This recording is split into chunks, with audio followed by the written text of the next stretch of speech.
Hello friends, welcome to Entry Technical YouTube channel. നമ്മൾ discuss ചെയ്യുന്നത് AC ഫണ്ടമെൻ്റൽസിൻ്റെ topics ആണ്. വളരെ ഇമ്പോർട്ടൻ്റ് ആയിട്ടുള്ള കൺസെപ്റ്റുകളാണ് നമ്മൾ ഡിസ്കസ് ചെയ്യുന്നത്.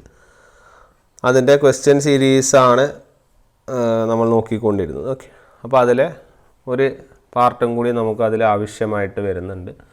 അപ്പോൾ അതിൻ്റെ കുറച്ച് കൺസെപ്റ്റുകളെ നമുക്കൊന്ന് പരിചയപ്പെടാം.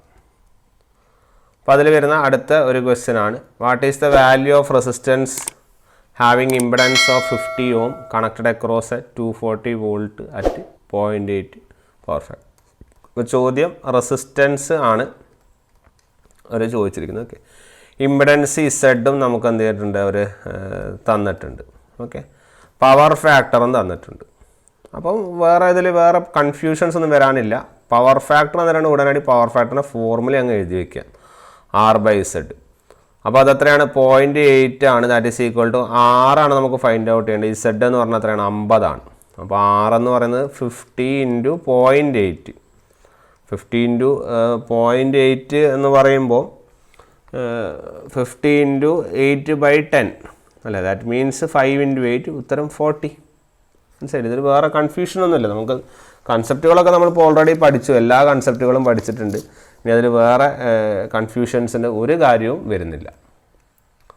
അടുത്തൊരു question, the maximum voltage is 99 volt. Maximum voltage ആണ്, അതായത് ഇപ്പം വോൾട്ടേജ് മാക്സിമം എന്ന് പറയുമ്പോൾ VM ആണ് 99. What is the effective value? Effective value എന്ന് പറഞ്ഞാൽ ഞാൻ ഓൾറെഡി പറഞ്ഞു, അത് എന്ത് വാല്യൂ ആണ്, അതൊരു RMS വാല്യൂവിനാണ് നമ്മൾ എഫക്റ്റീവ് വാല്യൂ എന്ന് പറയാം. ഓക്കെ, അപ്പോൾ എപ്പോഴും RMS വാല്യൂയുടെ ഫോർമുല നമ്മുടെ കയ്യിലുണ്ടാവണം. ദാറ്റ് ഈസ് ഇവിടെ V ആണ്. അപ്പോൾ VRMS എന്ന് പറഞ്ഞാൽ എന്താണ്, VM/√2 ആണ് എന്ന് നിങ്ങൾക്കറിയാം. അല്ലെങ്കിൽ അത് എത്രയാണ്, 0.707 VM ആണ്. ശരിയാണല്ലോ, 0.707 VM ആണ്. അപ്പോൾ 0.707 VM എന്നുള്ള ലെവലിൽ അനാലിസിസ് നടത്തി കഴിഞ്ഞാൽ നിങ്ങൾ ഡയറക്റ്റ്ലി എന്ത് ചെയ്യുക, സബ്സ്റ്റിറ്റ്യൂട്ട് ചെയ്യുക. U will be getting A value like 0.707 × 99. ഇത് 99 എന്ന് പറയുന്നത് നിങ്ങൾ ജസ്റ്റ് 100 എന്നുള്ള രീതിയിൽ അസ്യൂം ചെയ്താലും വലിയ പ്രശ്നമൊന്നും വരാനില്ല. അപ്പോൾ 100 എന്ന് എടുക്കാം. സോ ഉത്തരം 70.7. ഓക്കെ, അവസാനം ഇപ്പോൾ ഈ 99 എടുക്കുമ്പോൾ ഈ ഒരു 0.7 ഉണ്ടാവില്ല. അതുകൊണ്ടാണ് ഇവിടെ ഓപ്ഷനിൽ 70 എന്നുള്ള ലെവലിൽ കൊടുത്തിരിക്കുന്നത്. ക്ലിയർ? അപ്പോൾ ഡയറക്റ്റ്ലി ആൻസർ ചെയ്യാവുന്ന ടൈപ്പ് ഓഫ് ക്വസ്റ്റ്യൻ. അടുത്തൊരു ചോദ്യം, if the supply voltage V is equal to 10 volt and the voltage across the coil VL 8 ആണെങ്കിൽ the amount of voltage read by the volt meter അല്ലെങ്കിൽ VR read ചെയ്യുന്നു. Okay, അപ്പോൾ ഇതൊരു simple analysis ആണ്. അതായത് നിങ്ങൾക്ക് ഇവിടെ ഒരു സപ്ലൈ വോൾട്ടേജ് V ഉണ്ടെന്ന് വിചാരിക്കുക. ഓക്കെ, ഇവിടെ ഒരു സപ്ലൈ വോൾട്ടേജ് V ഉണ്ട്. അപ്പോൾ നിങ്ങളുടെ കയ്യിൽ ആക്ച്വലി രണ്ട് സർക്യൂട്ടാണ് ഉണ്ടാവുക. RL സർക്യൂട്ടാണ് അവരിവിടെ പറയുന്നത്. ഓക്കെ, ഇതിൻ്റെ അക്രോസ് ഒരു 2 വോൾട്ട് മീറ്റർ കണക്ട് ചെയ്യുന്നു എന്നൊക്കെയാണ് പറയുന്നത്. ഇപ്പോൾ 2 വോൾട്ട് മീറ്റർ ഇതിൻ്റെ അക്രോസ് കണക്ട് ചെയ്യുന്നു, ഒരു R-ൻ്റെയും L-ൻ്റെയും അക്രോസ്. എന്നിട്ട് അവർ റീഡ് ചെയ്യുന്നു എത്ര, ഇവിടുത്തെ ടോട്ടൽ വോൾട്ടേജ് അവർ 10 വോൾട്ടായിട്ടും ഈ റെസിസ്റ്ററിൻ്റെ അക്രോസുള്ള വോൾട്ടേജ് കാണണം, ഇൻഡക്ടറിൻ്റെ അക്രോസ് 8 വോൾട്ടും. അപ്പോൾ ജനറലി ഇങ്ങനെ വരച്ച് നോക്കേണ്ട ആവശ്യമൊന്നുമില്ല. ജനറലായിട്ട് ഒരു RL സർക്യൂട്ടിൻ്റെ വോൾട്ടേജ് എഴുതാൻ പറ്റുകയാണെങ്കിൽ അത് മതി. എന്താണ്, √VR² + VL². ക്ലിയർ? അപ്പം 10 വോൾട്ടാണ് ടോട്ടൽ വോൾട്ടേജ്. √VR² + 8² ആണ് ഉത്തരം. ആ റൂട്ട് മാറ്റിക്കഴിഞ്ഞാൽ ഇങ്ങോട്ടേക്ക് 100 is equal to VR² + 8² 64 ആണ്. അപ്പോൾ VR² = 100 - 64, that is equal to 36. Then your VR = 6 volt.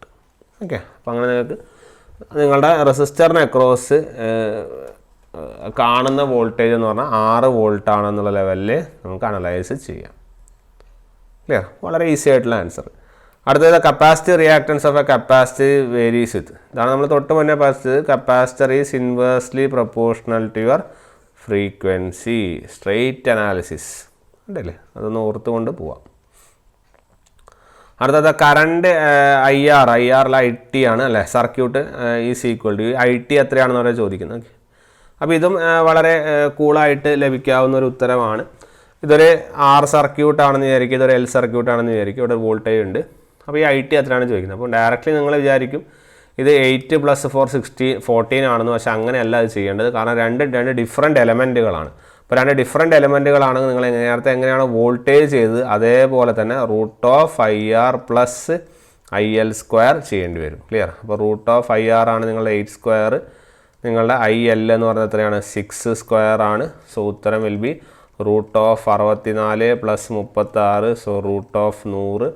ഉത്തരം will be 10 ampere. Clear? So answer is 10 ampere എന്നുള്ള ലെവലിൽ നിങ്ങൾക്ക് എന്ത് ചെയ്യാം, ഉത്തരം ലഭിക്കുന്നതായിരിക്കും. ഓക്കെ, അപ്പോൾ ആ ഒരു കൺസെപ്റ്റ് അവിടെ നിങ്ങൾ നോട്ട് ചെയ്തുകൊണ്ട് പോവുക. അടുത്തൊരു question, alternating currents and voltages are represented by straight line with an arrow head to represents the magnitude and direction. Okay, ആ റെപ്രസെൻറ്റേഷൻ എന്തിനെ സൂചിപ്പിക്കുന്നു? ആരോ ഹെഡ് റെപ്രസെൻറ്റേഷൻ നമുക്കറിയാം, അതൊരു വെക്ടർ ക്വാണ്ടിറ്റിയാണ്. ഒരു ജനറൽ ക്വസ്റ്റ്യൻ ആയിട്ട് നിങ്ങൾക്കത് അനലൈസ് ചെയ്തുകൊണ്ട് പോയാൽ മതിയാവും. അടുത്ത ചോദ്യം, യൂണിറ്റ് ഓഫ് അഡ്മിറ്റൻസ്. ഒരു AC പാരലൽ സർക്യൂട്ടിലെ അഡ്മിറ്റൻസിൻ്റെ യൂണിറ്റ് എന്താണ് എന്നാണ് ചോദിക്കുന്നത്. അപ്പോൾ നമ്മൾ ആദ്യം മനസ്സിലാക്കേണ്ടത് അഡ്മിറ്റൻസ് എന്ന് പറഞ്ഞാൽ എന്താണ്? It is 1/ഇംപിഡൻസ്. ഇംപിഡൻസിൻ്റെ റെസിപ്രോക്കലാണ് നിങ്ങളുടെ എന്ത്? അഡ്മിറ്റൻസ്. ഓക്കെ, അഡ്മിറ്റൻസ് എന്ന് പറയുന്നത് നിങ്ങളുടെ ഇംപിഡൻസിൻ്റെ എന്താണ്? റെസിപ്രോക്കലാണ്. അപ്പോൾ ഈ അഡ്മിറ്റൻസ് കൺസെപ്റ്റൊക്കെ നമ്മൾ ആക്ച്വലി വരുന്നത് ഇവിടെ കണ്ടില്ല, ഒരു പാരലൽ സർക്യൂട്ടിലാണ് വരുന്നത്.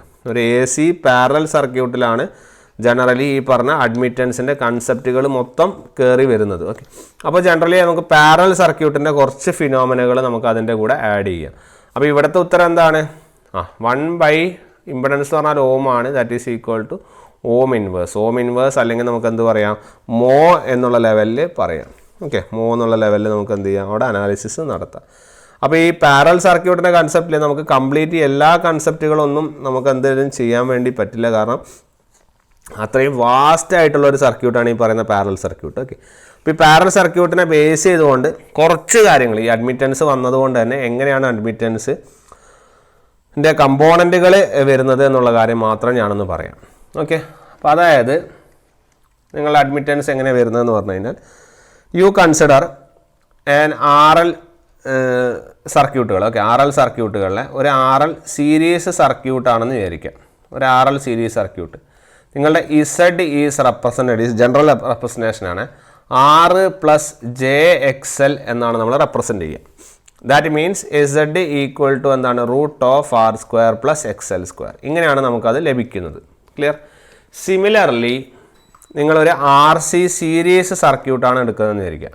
ഓക്കെ, ഒരു RC സീരീസ് സർക്യൂട്ടാണ് എടുക്കുന്നതെങ്കിൽ നിങ്ങളുടെ Z എന്ന് പറയുന്നത് it is equal to R - JXC ആണ്. ജനറലി Z എന്ന് പറഞ്ഞാൽ it will be equal to √R² + XC² ആണ്. ഇങ്ങനെയാണ് ജനറൽ റെപ്രസെൻറ്റേഷൻ. അറിയില്ലെങ്കിൽ അത് മനസ്സിലാക്കി വെക്കുക. ഇങ്ങനെയാണ് നമ്മുടെ ജനറൽ റെപ്രസെൻറ്റേഷൻ. ഈ സാധനം നേരെ നിങ്ങളൊരു RC പാരലൽ സർക്യൂട്ടിൽ അപ്ലൈ ചെയ്യുന്നതായിരിക്കും. ഒരു RC പാരലൽ സർക്യൂട്ടിലാണ് നിങ്ങൾ അപ്ലൈ ചെയ്യുന്നതെങ്കിൽ ഇത് കംപ്ലീറ്റ് ഇൻവേഴ്സ് ആവും. അതായത് Z ഉള്ള സാധനം എന്താ? 1/Z ആവും. R ഉള്ള സാധനം 1/R ആവും. അതുപോലെ തന്നെ J ഉള്ള സാധനം എന്താവും? 1/JXL എന്നുള്ള ലെവലിലാവും. ക്ലിയർ? അപ്പോൾ 1/Z പേരാണ് നമ്മൾ ഈ പറയുന്ന Y എന്നുള്ളത്. 1/R ആണ് നമ്മുടെ കണ്ടക്റ്റൻസ് G. 1/JXL എന്താവും എന്ന് നമുക്കറിയണം. ഓക്കെ, 1/JXL എന്താവും എന്ന് അറിയണം. അതായത് 1/J എന്നുകൊണ്ട് ഉദ്ദേശിക്കുന്നത് നിങ്ങൾ 2J കൊണ്ട് മൾട്ടിപ്ലൈ ചെയ്യാം. Jയും Jയും കൊണ്ട് മൾട്ടിപ്ലൈ ചെയ്യാം. മുകളിൽ എന്ത് വരും? J / J². J² വാല്യൂ എത്രയാണെന്ന് അറിയണം. ജനറലി നിങ്ങൾ ഓർത്ത് വയ്ക്കുക, ഒരു കോംപ്ലക്സ് നമ്പർ J എന്ന് പറഞ്ഞാൽ ഇറ്റ് ഈസ് √(-1). അതുപോലെ J² എന്ന് പറഞ്ഞാൽ റൂട്ട് കളയും -1. J³ എന്ന് പറഞ്ഞാൽ it is J² × J. That is equal to -J അല്ലേ, -√(-1) എന്നുള്ള ലെവലിൽ -J. അതുപോലെ J⁴ എന്ന് പറയുന്നത് -1 × J², that is equal to 1. Clear? ഇങ്ങനെ 4 വാല്യൂസ് ആണ് ശരിക്കും കോംപ്ലക്സ് നമ്പറുകളിൽ വരുന്നത്. അപ്പോൾ അതേ കൺസെപ്റ്റ് നമ്മൾ ഉപയോഗിക്കുകയാണെങ്കിൽ J² വാല്യൂ നമുക്കറിയാം എന്താണ്? -1 ആണ്. അപ്പോൾ ഉത്തരം എന്ത് വരും? -J വരും. അതുകൊണ്ട് ഇവിടെ -J എന്ന് വരും. ക്ലിയർ? ഇനി 1/X, ഈ 1/X നിങ്ങളുടെ റിയാക്റ്റൻസിൻ്റെ റെസിപ്രോക്കലിന് ഒരു പേരുണ്ട്. അത് നമ്മൾക്ക് അറിയണം. റിയാക്റ്റൻസിൻ്റെ റെസിപ്രോക്കലിന് ഒരു പേരുണ്ട്. അതാണ് സസെപ്റ്റൻസ്. ക്ലിയർ? അതെന്താണ്? സസെപ്റ്റൻസ്. ഓക്കെ, അറിയാത്തവർ നോട്ട് ചെയ്ത് വെക്കുക. 1/Xൻ്റെ ജനറൽ നെയിമാണ് സസെപ്റ്റൻസ്. അതൊരു ഇൻഡക്റ്റീവ് സർക്യൂട്ടിലായതുകൊണ്ടാണ് ഇൻഡക്റ്റീവ് സസെപ്റ്റൻസ് എന്ന് വിളിക്കും. ആ susceptance is represented as B എന്നുള്ള ടേമാണ്. സോ ഉത്തരം BL. ക്ലിയർ? ഇങ്ങനെയാണ് ഇത് കിട്ടുന്നത്. ജനറലി ഇവിടെ എഴുതി പോകാറേ ഉള്ളൂ, ഞാൻ ജസ്റ്റ് പറഞ്ഞു തന്നതാണ്. Y is equal to G - JBL എന്നുള്ള ലെവലിലാണ് RC പാരലൽ സർക്യൂട്ടിൽ വരിക. അപ്പോൾ ഇതിൻ്റെ മാഗ്നിറ്റ്യൂഡ് മാത്രം എടുക്കുമ്പോൾ ഇറ്റ് ഈസ് അഗെയിൻ എന്താണ് √g² പ്ലസ് BL² എന്നാണ് വരുന്നത്. ക്ലിയർ? ഇതുപോലെ നിങ്ങൾക്ക് ആരെയും എഴുതാം, സോറി ഇത് RL പാരലൽ അല്ലേ, ഇത് RL പാരലാണ്. നിങ്ങൾക്ക് ആരെയും എഴുതാം, RC പാരലലിനെ എഴുതാം. RC പാരലിനെ നമുക്ക് ഇതുപോലെ തന്നെ എഴുതി കഴിഞ്ഞാൽ എന്താണ് വരിക, 1/z = 1/r minus j/xc. Okay, അല്ല 1/- -jx, j താഴെയുള്ളത്. ഇതിന് നിങ്ങൾ j കൊണ്ട് മൾട്ടിപ്ലൈ ചെയ്യുക. അപ്പോൾ j മൾട്ടിപ്ലൈ ചെയ്താൽ -j² വരും. -j² എന്ന് പറഞ്ഞാൽ ഓൾറെഡി -1 ആണ്. അപ്പോൾ എന്താവും, you will be getting plus അല്ലേ, പ്ലസ് എന്നുള്ള ലെവലിലാണ് നിങ്ങൾക്ക് എന്ത് ചെയ്യുക അവിടെ കിട്ടുക. അപ്പോൾ നിങ്ങൾക്ക് you will be getting y = നേരെ ഓപ്പോസിറ്റ് g + j/bc. ഈ BCയെ വിളിക്കുന്നവരാണ് കപ്പാസിറ്റീവ് സസെപ്റ്റൻസ്. ക്ലിയർ? BCയെ വിളിക്കുന്നവരാണ് കപ്പാസിറ്റീവ് സസെപ്റ്റൻസ്. അപ്പോൾ ഇവിടുത്തെ y എന്ന് പറഞ്ഞാൽ generally it will B = √g² + BC². ഒരു പാരലൽ സർക്യൂട്ടുകളുടെ കേസിൽ അറ്റ്ലീസ്റ്റ് നിങ്ങൾ ഇതെങ്കിലും അറിയണം. ഓക്കെ, ഇതും ഒരു ചോദ്യ പേപ്പറുകളിൽ വളരെ സിമ്പിളായിട്ട് നിങ്ങൾക്ക് റെസിപ്രോക്കൽ എന്നെങ്കിലും ചോദിക്കാം. ഓക്കെ, അപ്പോൾ അതും നിങ്ങൾ ഓർത്ത് വയ്ക്കുക. അപ്പോൾ ഇവിടുത്തെ ഈ പിന്നെ യൂണിറ്റ് ചോദിക്കാം, ജിയുടെ യൂണിറ്റ് എന്താണെന്ന് ചോദിക്കാം. നിങ്ങളുടെ വൈൻ്റെ യൂണിറ്റ് എന്താ?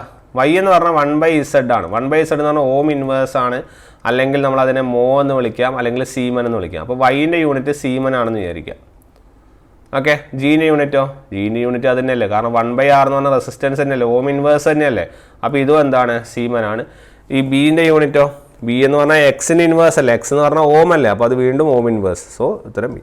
അപ്പോൾ അതും ചോദിക്കാറുണ്ട്. നിങ്ങളുടെ ജിൻ്റെയും ബിൻ്റെയും unit y, G and B all are having same units. അപ്പോൾ നിങ്ങൾക്ക് ഇവിടെ ഈ ഒരു ക്വസ്റ്റ്യനിൽ നിന്ന് അതും അനലൈസ് ചെയ്യാം. വൈയും ജിയും ബി ആയാലും എല്ലാത്തിനും യൂണിറ്റ് എന്ത് തന്നെയാണ്, മോ തന്നെയാണ്. മോ എന്ന് വിളിക്കാം, അല്ലെങ്കിൽ ഓം ഇൻവേഴ്സ് എന്ന് വിളിക്കാം, അല്ലെങ്കിൽ നമ്മൾ ജനറലി സീമൻ എസ് എന്നുള്ള ലെവലിലും റെപ്രസെൻറ്റ് ചെയ്യാം. ക്ലിയർ? അപ്പോൾ ഏത് തരത്തിൽ വേണമെങ്കിലും നമുക്കിവിടെ ആ ഒരു കാൽക്കുലേഷൻസ് നടത്താം. ക്ലിയർ അല്ലേ? ഇനി ഇതിനെ തന്നെ നമ്മൾ നേരത്തെ അവിടെ പഠിച്ച പോലെ ഇമ്പിഡൻസ് ട്രയാങ്കിളും കാര്യങ്ങളൊക്കെ ഉണ്ട്. പക്ഷെ നമുക്ക് അത് അത്ര ഡീറ്റെയിൽ ആയിട്ട് പോകേണ്ട ആവശ്യമില്ല. അറ്റ്ലീസ്റ്റ് ഞാൻ പറഞ്ഞു ഇതെങ്കിലും അറിയാം. പിന്നെ അറിയേണ്ട ഒരു കാര്യം, നമ്മുടെ നേരത്തെ അവിടെ പഠിച്ച പോലെ ഫേസ് ആംഗിളിനെ പറ്റി അറിയണം. ഫേസ് ആംഗിൾ എന്ന് പറഞ്ഞിട്ട് ഈസ് tan ഇൻവേഴ്സ് -BL/g അതുപോലെ തന്നെ φ = tan ഇൻവേഴ്സ് BC/g. ഓക്കെ, അത് ഇത് ഫോർ RL പാരലൽ സർക്യൂട്ട്, ഇത് for RC parallel circuit. Clear? അപ്പോൾ ആ ഒരു കാര്യം കൂടി നിങ്ങളവിടെ നോട്ട് ചെയ്ത് വെക്കണം. അതും ചോദ്യ പേപ്പറുകളിൽ എന്ത് ചെയ്യാം, ചോദിക്കാൻ സാധ്യതയുള്ള ലെവൽ ഓഫ് ചോദ്യമായിട്ട് നമുക്ക് എന്ത് ചെയ്യാം, പഠിക്കേണ്ട ഒരു സംഗതി തന്നെയാണ്. ഓക്കെ ആണല്ലോ?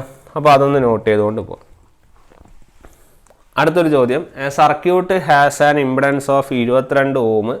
അപ്പോൾ Z ആണ് 22 എന്നുള്ളത്. കറണ്ട് തന്നിട്ടുണ്ട്, ഇത്രയാണ് 10 ആംപിയർ. പവർ ഫാക്ടർ തന്നിട്ടുണ്ട്.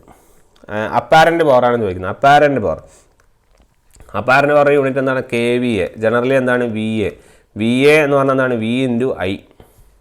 ക്ലിയർ? VA എന്ന് പറഞ്ഞാൽ ജനറലി എന്താണ്, V × I അല്ലേ. അപ്പോൾ V × I എന്ന് പറഞ്ഞാൽ നമുക്ക് എങ്ങനെ റെപ്രസെൻറ്റ് ചെയ്യാം? വോൾട്ടേജ് എന്ന് പറഞ്ഞാൽ എത്രയാണ്, V × I എന്നുള്ള ലെവലിൽ റെപ്രസെൻറ്റ് ചെയ്യാം. അല്ലെങ്കിൽ നമ്മളിവിടെ ചോദിച്ചിരിക്കുന്നതാണ് പവർ എന്നുള്ള ലെവലല്ല ചോദിക്കുന്നത്. P = V × I എന്ന് പറയാം. പക്ഷേ ഇവിടെ വോൾട്ടേജ് ഇല്ല. അപ്പോൾ നമ്മൾക്ക് എന്ത് ചെയ്യാം, P = I²R എന്നുള്ള ലെവലിൽ യൂസ് ചെയ്യാം. അപ്പോൾ I എത്രയാണ്, 10 ആണ്. അപ്പോൾ 10 × 10 × R പകരം ഇവിടെ എന്താണ്, ഇമ്പിഡൻസ് തന്നിരിക്കുന്നത്. അപ്പോൾ × Z. അപ്പോൾ 100 × 22 അത്ര 2200 വോൾട്ട് ആംപിയർ ആണ്. അങ്ങനെ ഉത്തരം ഇല്ല, ഇവിടെ KVAയിലാണുള്ളത്. അപ്പോൾ KVAയിലേക്ക് മാറ്റുമ്പോൾ നമ്മൾ എന്ത് ചെയ്യും, it will B 2.2. So the answer will B 2.2 KVA എന്നുള്ള ലെവൽ ഓഫ് ആൻസർ ആണ് വരുന്നത്. ഓക്കെ, അടുത്തൊരു question, which one is the correct unit of reactive power. Reactive പവറിനെ കറക്റ്റ് യൂണിറ്റ് ഏതാണെന്ന് അവർ ചോദിച്ചിട്ടുണ്ട്. സിമ്പിൾ അനാലിസിസ് ആണ്, നിങ്ങൾക്ക് അറിയാവുന്ന കാര്യം തന്നെയാണ്. റിയാക്റ്റീവ് പവർ യൂണിറ്റ് എന്ന് പറഞ്ഞാൽ എന്താണ്, ഇറ്റ് ഈസ് kVAR. അടുത്തൊരു ക്വസ്റ്റ്യൻ, നമ്മുടെ പവർ കൺസ്യൂംഡ് അല്ലേ, power consumed for a balanced ലോഡിനെ സ്റ്റാർ ഓർ ഡെൽറ്റ കണക്ഷൻ. ഇത് വളരെ ഇമ്പോർട്ടൻ്റ് ആയിട്ടുള്ളൊരു ക്വസ്റ്റ്യൻ ആണ്. അപ്പോൾ ഇവിടെ ഈ ഒരു ക്വസ്റ്റ്യനിൽ സ്റ്റാർ ഓർ ഡെൽറ്റ എന്ന് പറയുന്നുണ്ട്. അതുകൊണ്ട് തന്നെ സ്റ്റാറും ഡെൽറ്റ കണക്ഷനും ജനറൽ കാര്യങ്ങളെങ്കിലും നിങ്ങൾ അറിയണം. അപ്പോൾ ഏതൊരു സ്റ്റാർ കണക്ഷൻ, സ്റ്റാർ എന്നുള്ള ലെവലിൽ റെപ്രസെൻ്റ് ചെയ്യുക, അല്ലെങ്കിൽ വൈ കണക്ഷൻ എന്നുള്ള ലെവലിൽ റെപ്രസെൻ്റ് ചെയ്യാം. പല സ്റ്റാർ അല്ലെങ്കിൽ വൈ കണക്ഷനിൽ നമുക്ക് രണ്ട് കറണ്ടുകളാണ് ഉള്ളത്. ഒന്ന് ലൈൻ കറണ്ടും ഉണ്ട്, ഫേസ് കറണ്ടും ഉണ്ട്. ലൈൻ കറണ്ട് എന്ന് വെച്ചാൽ രണ്ട് ലൈനുകൾ RY അല്ലെങ്കിൽ YB അല്ലെങ്കിൽ BR എന്നുള്ള ലെവലിൽ റെപ്രസെൻ്റ് ചെയ്യുന്ന ലൈൻ കറണ്ട്. ഫേസ് കറണ്ട് എന്ന് പറഞ്ഞാൽ ഒരു ലൈനും ഒരു ന്യൂട്രലും, ഒരു ലൈനും ഒരു ന്യൂട്രലും, അങ്ങനെ വരുന്ന ഒരു കാര്യമാണ്. ഓക്കെ, അതുപോലെ തന്നെ എല്ലാ ഫേസ് കറണ്ടുകളും എത്രയാണ്? 60 ഡിഗ്രി അപ്പാർട്ടും ആണ്. ഓക്കെ, അങ്ങനെ നമുക്കൊരു പുതിയ അനാലിസിസ് നമുക്ക് കിട്ടും. അതായത് ഒരു സ്റ്റാർ കണക്ഷൻ്റെ പ്രത്യേകത എന്ന് പറഞ്ഞാൽ ഇവിടുത്തെ ലൈൻ കറണ്ടുകളും ഫേസ് കറണ്ടുകളും ഈക്വൽ ആണ്. അതുകൊണ്ട് തന്നെ ഇവിടെ എഴുതി വയ്ക്കുക IL = IPH. IL-നെയാണ് ലൈൻ കറണ്ടും, IPH എന്ന് പറഞ്ഞാൽ ഫേസ് കറണ്ടുമാണ്. ദാറ്റ് മീൻസ് IL = IPH എന്ന് റെപ്രസെൻ്റ് ചെയ്യുക. അത് വളരെ ഇമ്പോർട്ടൻ്റ് ആയിട്ടുള്ള അനാലിസിസ് ആണ്. ദെൻ സിമിലർലി നിങ്ങളുടെ ലൈൻ വോൾട്ടേജ് എന്ന് പറഞ്ഞാൽ എപ്പോഴും എന്തായിരിക്കും? It will be √3 phase voltage. Okay, ഈ ഒരു രണ്ട് പോയിന്റ് നിങ്ങൾ നിർബന്ധമായിട്ടും ഒരു സ്റ്റാർ സർക്യൂട്ടിൽ അറിഞ്ഞേ പറ്റുള്ളൂ. ക്ലിയർ? ഇനി നിങ്ങൾ പവറാണ് നിങ്ങൾ ഉദ്ദേശിക്കുന്നത്, പവർ ക്വസ്റ്റ്യൻ പവറാണ്. ഓക്കെ, അപ്പോൾ ടോട്ടൽ പവർ എന്ന് പറഞ്ഞാൽ എപ്പോഴും ആക്റ്റീവ് പവർ തന്നെ ഉണ്ടാവുള്ളൂ. അതെപ്പോഴും 3 × V phase I phase cos φ ആയിരിക്കും. ക്ലിയർ? എന്തായിരിക്കും? 3 × V phase I phase cos φ. ഈ V ഫേസിന് പകരം നിങ്ങൾക്ക് ഒരു സ്റ്റാർ കണക്ഷനാണ് ഇവിടെ പറഞ്ഞിരിക്കുന്നത്. അതുകൊണ്ട് തന്നെ നമുക്ക് എങ്ങനെ എഴുതാം? It will be equal to VL/√3. I phase ഒരു സ്റ്റാർ കണക്ഷനിൽ എന്താണ്? IL തന്നെയാണ്. So into cos φ. അപ്പോൾ ഈ √3യും ഈ 3യും കട്ട് ചെയ്താൽ you will be getting √3 VL IL cos φ.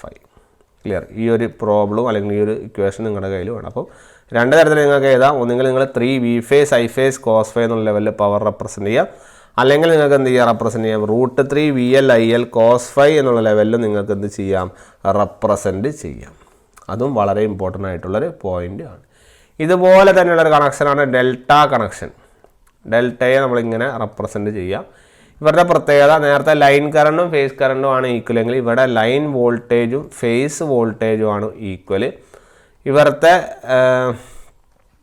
Line current എന്ന് പറഞ്ഞാൽ it will be equal to √3 phase current ആണ്. ഓക്കെ, ലൈൻ കറണ്ട് എന്ന് പറയുന്നത് ഈക്വൽ ടു √3 ഫേസ് കറണ്ട് ആണ്. സിമിലർലി ഇവിടുത്തെ പവറിനും വേറെ വ്യത്യാസങ്ങളൊന്നുമില്ല. It is 3 V phase I phase cos φ തന്നെയാണ്.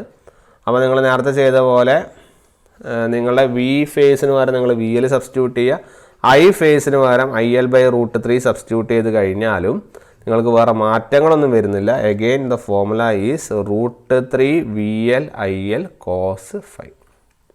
ക്ലിയർ? ഇത് വളരെ ഇമ്പോർട്ടൻ്റ് ആയിട്ടുള്ള അനാലിസിസ് ആണ്. 3 ഫേസ് സർക്യൂട്ടുകളുടെ സ്റ്റാർ ഡെൽറ്റ കണക്ഷനുകളെ ബേസ് ചെയ്തുകൊണ്ട് ചോദിക്കാൻ പറ്റുന്ന ഏറ്റവും നല്ലൊരു ചോദ്യം കൂടിയാണ്. ഓക്കെ, അപ്പോൾ അത് നല്ല വൃത്തിയായിട്ട് നിങ്ങളുടെ അനാലിസിസിൽ ഉണ്ടാവണം. ഈ രണ്ട് കാര്യങ്ങൾ സ്റ്റാറിനെയും ഡെൽറ്റേനെയും ബേസ് ചെയ്തുകൊണ്ട്. ഓക്കെ, ഇവിടുത്തെ ചോദ്യം എന്താണ്? പവർ കൺസ്യൂംഡ് ഫോർ ബാലൻസ് ആണ്. സ്റ്റാർ ആയിക്കോട്ടെ ഡെൽറ്റ ആയിക്കോട്ടെ, അതാണ് ഇവിടെ സ്റ്റാർ ഓൾ ഡെൽറ്റ എന്ന് നമ്മുടെ ക്വസ്റ്റ്യൻ തന്നത്. സ്റ്റാർ ആയാലും ഡെൽറ്റ ആയാലും എന്താണ്? √3 VL IL cos φ. cos φ അല്ലെങ്കിൽ cos θ വാട്ട് എവർ, അല്ലെങ്കിൽ V ഫേസ് ആണെങ്കിൽ എന്താ? 3 V phase I phase cos φ. Okay, 3 V phase I phase cos φ എന്നുള്ള ലെവലിൽ നമുക്ക് എഴുതാം. അല്ലെങ്കിൽ √3 VL IL cos φ എന്നുള്ള ലെവലിൽ നമുക്ക് എഴുതാം. ഓക്കെ, അപ്പോൾ അത് നമുക്കൊന്ന് നോട്ട് ചെയ്യാം. ഇതും ആൻസർ ആയിട്ട് വരും. കാരണം എന്താ? 3 V ഫേസ് അല്ലേ, 3 V phase I phase cos, ഇത് രണ്ടും ആൻസർ ആയിട്ട് വരും കേട്ടോ. അപ്പോൾ അത് ക്ലിയർ ചെയ്തുകൊണ്ട് പോവാം. അടുത്തൊരു question, what will be the effect of frequency when the value of capacitance is increased in series resonant condition. ഒരു സീരീസ് റെസൊണൻറ്റ് കണ്ടീഷനിൽ നിങ്ങൾ കപ്പാസിറ്റർ കൂട്ടിക്കഴിഞ്ഞാൽ what will be the effect of your frequency. ഫ്രീക്വൻസിയുടെ effect എന്താണ് എന്നുള്ളതാണ് ചോദ്യം. വളരെ easy ആയിട്ടുള്ള ആൻസറാണ്. റെസൊണൻറ്റ് ഫ്രീക്വൻസി എന്ന് പറഞ്ഞാൽ നമുക്കറിയാം എന്താണ്? 1/2π × √LC ആണ്. ശരിയാണല്ലോ? അപ്പോൾ കപ്പാസിറ്റൻസ് കൂട്ടിക്കഴിഞ്ഞാൽ, ഈ സി കൂട്ടിക്കഴിഞ്ഞാൽ എന്ത് സംഭവിക്കും? ഒന്നുമില്ല, ഫ്രീക്വൻസി, അതായത് ഫ്രീക്വൻസി, ആ ഫ്രീക്വൻസി എന്ന് പറയുന്ന പേരാണെന്ത്? Resonant frequency. ആ റെസൊണൻറ്റ് ഫ്രീക്വൻസി എന്ത് ചെയ്യും? It will decrease. Clear? Simple analysis. അടുത്തൊരു question, the main cause of low power factor. ഞാൻ നേരത്തെ മുന്നേ പറഞ്ഞിരുന്നു ലോ പവർ ഫാക്ടറിൻ്റെ കൺസെപ്റ്റ്. അപ്പോൾ ആ ലോ പവർ ഫാക്ടറിൻ്റെ ഏറ്റവും വലിയ കാരണക്കാരെന്ന് പറഞ്ഞാൽ നിങ്ങളുടെ സർക്യൂട്ടിൽ സർക്കുലേറ്റിംഗ് കറണ്ട് ഉണ്ടാകുന്നതാണ്. അതായത് അതിൻ്റെ കാരണക്കാരൻ റിയാക്റ്റീവ് പവറാണ് നിങ്ങൾ ഈ പറയുന്ന സർക്കുലേറ്റിംഗ് കറണ്ടുകൾ എന്നുള്ളത്. ഓക്കെ, അപ്പോൾ അതുകൊണ്ട് റിയാക്റ്റീവ് പവറാണ് അതിൻ്റെ ഒരു കാരണക്കാരനായിട്ട് വരുന്നത്. അടുത്ത, what is the value of inductance of the coil whose reactance is 628 ohms and frequency 40 Hz അല്ലേ. ഇൻഡക്റ്റൻസിൻ്റെ വാല്യൂ ആണ്. അപ്പോൾ XL equal to ω/L that is equal to 2πf × L. അപ്പോൾ റിയാക്റ്റൻസ് 628 തന്നിട്ടുണ്ട്. അപ്പോൾ 628 ഈസ് ഈക്വൽ ടു 2 × 3.14 × 40 × L. എല്ലാമാണ് നമ്മൾക്ക് അറിയേണ്ട ഉത്തരം അല്ലേ. അപ്പോൾ ഉത്തരം എത്ര കിട്ടി? 2 × 3.14 എന്ന് പറഞ്ഞാൽ ഇത് മൊത്തത്തിൽ എത്രയാണ്? 6.28 എന്ന് കിട്ടും. ഇതും കട്ടായ 100. അപ്പോൾ 100/40 equal to L that is equal to 10/4 that is 5.2 that is equal to 2.5 henry. Clear? വളരെ ഈസി ആയിട്ട് നിങ്ങൾക്ക് എന്ത് ചെയ്യാം? 2.5 ഹെൻറി എന്നുള്ള ലെവലിൽ ആൻസർ ചെയ്യാം. അടുത്ത കഴിഞ്ഞാൽ star connected circuit the magnitude of each line current. Line കറണ്ടിൻ്റെ മാഗ്നിറ്റ്യൂഡ് ഒരു സ്റ്റാർ കണക്റ്റഡിലാണെങ്കിൽ നമ്മൾ പറഞ്ഞു ലൈൻ കറണ്ടിൻ്റെ മാഗ്നിറ്റ്യൂഡ് എന്തിന് ഈക്വൽ ആയിരിക്കും? ഫേസ് കറണ്ടിന് ഈക്വൽ ആയിരിക്കും. Clear? So it is equal to the corresponding phase current. അടുത്തത് equation of alternating current I is equal to the average value of current ആണ് ഇത് ചോദിച്ചിരിക്കുന്നത് അല്ലേ. ആവറേജ് വാല്യൂ ഓഫ് കറണ്ട് ആണ് ചോദിച്ചിരിക്കുന്നത്. ഇതും വളരെ കൂളായിട്ട് നിങ്ങൾക്ക് ആൻസർ ചെയ്ത് പോകാൻ പറ്റുന്ന ഒരു ടൈപ്പ് ഓഫ് ചോദ്യമാണ്. ഇത് ജനറൽ ക്വസ്റ്റ്യൻ ആണ്. I ഈസ് ഈക്വൽ ടു നമുക്കറിയാം Im sin ωt ആണ്. അതിന് പകരമാണ് എന്താ റെപ്രസെൻ്റ് ചെയ്തിരിക്കുന്നത്? 42.4 sin 628t ആണ് അല്ലേ. ഞാനിത് ചെയ്യുന്നതിന് മുന്നേ ഞാൻ ആദ്യം പണ്ട് പറഞ്ഞു ഓർക്കുന്നുണ്ടോ? നിങ്ങളുടെ ഒമേഗ 314 ആണെങ്കിൽ നിങ്ങളുടെ ഫ്രീക്വൻസി 50 നിങ്ങൾക്ക് എടുക്കാം. ഇവിടെ തന്നിരിക്കുന്നത് എത്ര? 628 ആണ്. അതിൻ്റെ അർത്ഥം ഒമേഗ 628 ആണെങ്കിൽ നിങ്ങളുടെ ഫ്രീക്വൻസി 100 ആയിരിക്കും. ക്ലിയർ? നിങ്ങളുടെ ഫ്രീക്വൻസി എത്രയായിരിക്കും? 100 ആയിരിക്കും. ഓക്കെ, പക്ഷെ നമുക്ക് ഇവിടുത്തെ അനാലിസിസിന് അത് ആവശ്യമില്ല, ഞാൻ ജനറലി പറഞ്ഞു വന്നേ ഉള്ളൂ. ഓക്കെ, അതുപോലെ തന്നെ ഇത് 177 ആണെങ്കിൽ ഫ്രീക്വൻസി ഒമേഗ 177 ആണെങ്കിൽ ഫ്രീക്വൻസി 25 ഹെഡ്സും ആവും. ഓക്കെ, അപ്പോൾ ഈ 3 വാല്യൂസ് നിങ്ങൾ വേണമെങ്കിൽ ഓർത്ത് വെച്ചേക്ക്. ചോദ്യ പേപ്പറുകൾ സ്ഥിരമായിട്ട് അങ്ങോട്ടും ഇങ്ങോട്ടും കാണുന്നതാണ്. ഇപ്പോൾ ഫ്രീക്വൻസി ചോദിക്കുകയാണെങ്കിൽ ഡയറക്റ്റ് നിങ്ങൾക്ക് ഇതിൻ്റെ അകത്ത് നിന്ന് പറയാം എത്രയാണ്? 100 ഹെഡ്സ് ആണെന്ന്. കാരണം നിങ്ങൾക്ക് ആ വാല്യൂ അറിയാവുന്നതാണ്. ഓക്കെ, അതുകൊണ്ട് നിങ്ങൾക്കത് എന്ത് ചെയ്യാം? ഡയറക്റ്റ്ലി പറയാം. ഓക്കെ, സോ അതുകൊണ്ട് പറഞ്ഞു എന്ന് മാത്രം. പക്ഷെ ഇവിടെ നിങ്ങളുടെ ആവറേജ് വാല്യൂ ആണ് ചോദിച്ചിരിക്കുന്നത്. അപ്പോൾ ആവറേജ് വാല്യൂ ചോദിച്ചിരിക്കുമ്പോൾ നമ്മുടെ ആവറേജ് കറണ്ടിൻ്റെ ഫോർമുല ഓർത്ത് വയ്ക്കുക. എത്രയാണ്? 0.637 Im ആണ് അല്ലേ. 637 Im. അപ്പോൾ 0.637 × 42.4. അപ്പോൾ 42.4 വെച്ചാൽ ഇത് കുറച്ചൊരു അപ്രോക്സിമേഷനിലേക്ക് പോകേണ്ടി വരും. അല്ലെങ്കിൽ നമുക്ക് ഈസി ആയിട്ട് എന്തായില്ല, അത് പെട്ടെന്ന് കിട്ടില്ല. കാരണം കുറേ കാൽക്കുലേഷൻ അവിടെ വേണ്ടി വരും. അതുകൊണ്ടാണ് ഞാൻ ഒരു ചെറിയൊരു അപ്രോക്സിമേഷനിലേക്ക് പോവുകയാണ്. ഇത് 0.6 എന്നുള്ള ലെവലിൽ ഞാൻ എടുക്കുവാണ്. 0.6 × 42. 0.6 എന്ന് വെച്ചാൽ 6/10 × 42 ആണ്. അപ്പോൾ 6/10 എന്നുള്ള ലെവലിൽ നമുക്ക് അനലൈസ് ചെയ്യുമ്പോൾ 42 × 6 അതെത്രയാണ്? 12, 24, 25. അപ്പോൾ 252/10 ദാറ്റ് ഈസ് ഈക്വൽ 25.2. അതായത് 25 അടുപ്പിച്ചിട്ടുള്ള ഒരു വാല്യൂ ആയിരിക്കും. അങ്ങനെ ഒറ്റ വാല്യൂ ഉള്ളൂ, അതായത് 27 ആണ്. മനസ്സിലായി? അങ്ങനെ സോൾവ് ചെയ്താൽ മാത്രമേ നിങ്ങൾക്ക് ആ ഒരു പ്രോബ്ലത്തെ അനലൈസ് ചെയ്യാൻ വേണ്ടി പറ്റുള്ളൂ. അടുത്തത്, for a symmetrical wave form the average value of 1 full cycle. ഇതാ കറക്റ്റ് ചോദ്യം. നമ്മൾ ആദ്യം ഈ ഫോം ഫാക്ടറിൻ്റെ കൺസെപ്റ്റുകൾ പഠിക്കുമ്പോൾ ആദ്യം പഠിച്ച ചോദ്യമാണിത്. ആവറേജ് വാല്യൂ, ഒരു ഫുൾ സൈക്കിളിൻ്റെ ആവറേജ് വാല്യൂ എത്രയാണെന്ന് ചോദിച്ചു കഴിഞ്ഞാൽ ഉത്തരം എത്രയാണ്? 0 ആണ്. ഒരു സിമെട്രിക്കൽ വേവ് ഫോമാണ്, ഒരേ വേവ് ഫോമാണ്. പോസിറ്റീവ് സൈക്കിളും നെഗറ്റീവ് സൈക്കിളും ഈക്വൽ ആണ്. അപ്പോൾ അതിൻ്റെ വാല്യൂ എത്രയായിരിക്കും? The answer will be 0. അടുത്തൊരു question, the power factor can be improved by. Yes, power ഫാക്ടറിൻ്റെ കൺസെപ്റ്റുകൾ നമ്മളവിടെ പറഞ്ഞിരുന്നു. അപ്പോൾ പവർ ഫാക്ടറിൻ്റെ കൺസെപ്റ്റുകൾ പറയുമ്പോൾ നമ്മൾ പറഞ്ഞു 3 ടൈപ്പിൽ നിങ്ങൾക്ക് എന്ത് ചെയ്യാം? അതിനെ ഇമ്പ്രൂവ് ചെയ്യാം. അതിലൊന്നാമത്തതാണ് കപ്പാസിറ്ററുകൾ. സ്റ്റാറ്റിക് കപ്പാസിറ്ററുകൾ ഉപയോഗിക്കുക, അല്ലെങ്കിൽ സിങ്ക്രണസ് കണ്ടൻസറുകളെ ഉപയോഗിക്കുക, അല്ലെങ്കിൽ ഫേസ് അഡ്വാൻസേഴ്സ് ഉപയോഗിക്കുക. അപ്പോൾ ഇതിൻ്റെ ഓപ്ഷൻ എന്ന് പറയുന്നത് എന്താണ്? It is all of these എന്നുള്ള ലെവലിൽ നമുക്ക് എന്ത് ചെയ്യേണ്ടി വരും? പറയേണ്ടതായിട്ട് വരും. ഓക്കെ, അപ്പോൾ അത് നിങ്ങൾക്കൊന്ന് നോട്ട് ചെയ്യുക. അത് വളരെ ഇമ്പോർട്ടൻ്റ് ആയിട്ടുള്ളൊരു ചോദ്യമാണ്. ഓക്കെ, പിന്നെ അറിയേണ്ട ഒരു കാര്യം എന്ന് വെച്ചാൽ ഈ പവർ ഫാക്ടർ നമ്മളിപ്പോൾ ഇവിടെ പറഞ്ഞു അല്ലേ. ഈ പവർ ഫാക്ടർ ജനറലി നമ്മൾ കൺസെപ്റ്റ് എന്ന് പറഞ്ഞാൽ എന്താണ്? cos phi ആണ് അല്ലേ. cos phi = R/Z എന്നുള്ള ലെവലിലുള്ള കൺസെപ്റ്റാണ്. ഓക്കെ, ഇത് നമ്മുടെ റെസൊണൻസ് കണ്ടീഷനുകളിൽ എപ്പോഴും ഈ പവർ ഫാക്ടറിൻ്റെ വാല്യൂ എത്രയാണ്? റെസൊണൻസിൽ പവർ ഫാക്ടറിൻ്റെ വാല്യൂ യൂണിറ്റിയാണ്. പലർക്കും കൺഫ്യൂഷൻ ഉണ്ട് സീരീസ് റെസൊണൻസിൽ എന്താണ് വാല്യൂ, പാരലൽ റെസൊണൻസിൽ എന്താണ് വാല്യൂ എന്നുള്ളത്. അങ്ങനൊരു കൺഫ്യൂഷനും വേണ്ട. സീരീസ് റെസൊണൻസ് ആയാലും ശരി പാരലൽ റെസൊണൻസ് ആയാലും ശരി ഇതിൻ്റെ വാല്യൂ എന്താണ്, യൂണിറ്റി തന്നെ ആണ്. ഓക്കെ, അതിലൊന്നും ഒരു വ്യത്യാസവും വരുന്നില്ല. ഓക്കെ, അപ്പോൾ ആ ഒരു സീരീസ് റെസൊണൻസ് പാരലൽ റെസൊണൻസിൻ്റെ കൺഫ്യൂഷൻ ഒഴിവാക്കാൻ വേണ്ടി ഞാൻ ജസ്റ്റ് ഒന്ന് പാരലൽ റെസൊണൻസിൻ്റെ കുറച്ച് കൺസെപ്റ്റുകൾ നിങ്ങൾക്ക് പറയാം. അത് നിങ്ങൾക്ക് വളരെ യൂസ്ഫുൾ ആവും. പാരലൽ റെസൊണൻസിൻ്റെ കൺസെപ്റ്റും അതുപോലെ തന്നെ നിങ്ങളുടെ ഇതിൻ്റെ കമ്പാരിസണും സീരീസ് പാരലിൻ്റെ കമ്പാരിസണും. ഓക്കെ, അതിന് മുന്നോടിയായിട്ട് ഒരു ക്വസ്റ്റ്യനും കൂടി നമുക്ക് നോക്കാം, എന്നിട്ട് നമുക്ക് അതിൻ്റെ കമ്പാരിസണിലേക്ക് പോവാം. That is 4 elements having conductances G1, G2, G3, G4 are respectively conduct in parallel. അപ്പോൾ ഇക്വലൻ്റ് കണ്ടക്റ്റൻസ് എന്താണെന്ന്, കണ്ടക്റ്റൻസ് ആണ്, അതായത് നിങ്ങളുടെ റെസിസ്റ്റൻസിൻ്റെ റെസിപ്രോക്കലാണ് അല്ലേ. അപ്പോൾ റെസിപ്രോക്കൽ 1/R ആണ് നിങ്ങളുടെ എന്ത് G. അപ്പോൾ ഈ റെസിപ്രോക്കൽ 1/RT എന്ന് എഴുതുന്നതിന് പകരം നിങ്ങൾക്ക് എന്ത് ചെയ്യാം, GT എന്നുള്ള ലെവലിൽ എഴുതാം. അപ്പോൾ GT എന്ന് പറഞ്ഞാൽ അല്ലെങ്കിൽ G ഇക്വലൻ്റ് എന്ന് പറഞ്ഞാൽ എപ്പോഴും എന്തായിരിക്കും, ഈ തന്നിരിക്കുന്ന എല്ലാത്തിൻ്റെയും സമ്മ് ആയിരിക്കും. So G1 + G2 + G3 + G4. Okay, അപ്പോൾ ആ ഒരു ക്വസ്റ്റ്യനും കൂടി അവിടെ നോട്ട് ചെയ്യാം. നമുക്ക് ആ പാരലൽ റെസൊണൻസിൻ്റെ കൺസെപ്റ്റിലേക്ക് പോകാം. അപ്പോൾ പാരലൽ റെസൊണൻസിൽ വേറെ പ്രശ്നങ്ങളൊന്നുമില്ല. RLC പാരലായിട്ട് കണക്ട് ചെയ്യുന്നു.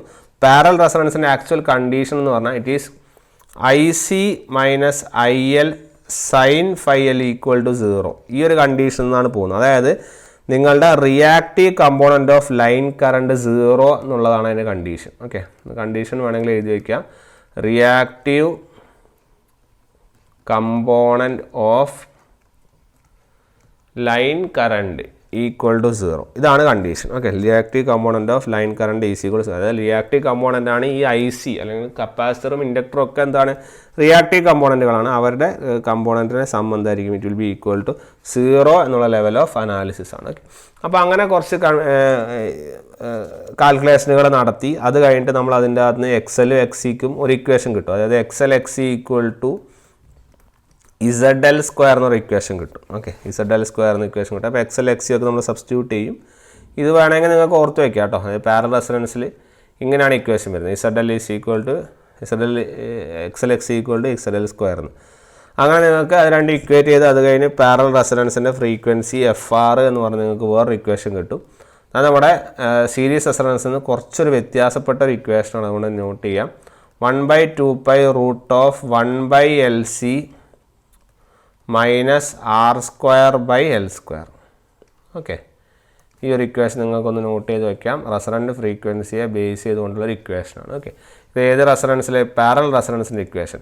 ഇതിൽ നിങ്ങളുടെ കോയിലിൻ്റെ റെസിസ്റ്റൻസ്, അതായത് ഇൻഡക്ടറിൻ്റെ റെസിസ്റ്റൻസ് ഭയങ്കര കുറവാണെന്ന് നിങ്ങൾക്ക് അസ്യൂം ചെയ്ത് കഴിഞ്ഞാൽ നിങ്ങൾക്ക് സീരീസ് റെസൊണൻസിൻ്റെ വാല്യൂ തന്നെ കിട്ടും.